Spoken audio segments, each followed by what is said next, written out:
you got to make sure that you're so convicted in what the best is that you don't get confused or soft in the moment, especially when you're in a fight, right? You can't. So you have to have an intent and a conviction on top of the idea of why you're doing what you're doing, right?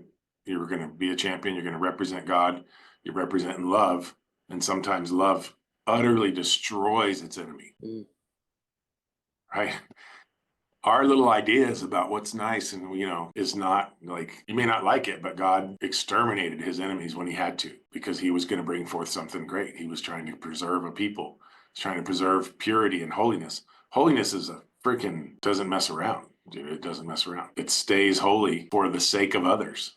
God separated himself from us because he had to stay perfect and he had to stay holy. He had to stay, for lack of a better term, complete and total perfect badass, because he couldn't, there's no other way. And it wasn't for him, it was for us. And that's really hard to explain. That you separate yourself for us, yes, because I got to remain, or there's nothing beautiful anymore. Without Christ, he can't be near us.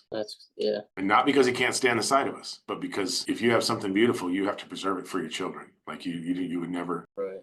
let them corrupt it, right? It'd be like, yeah, that's intense, right? So when you're fighting this battle of life, are you willing to take up arms and completely kick ass despite what people might think?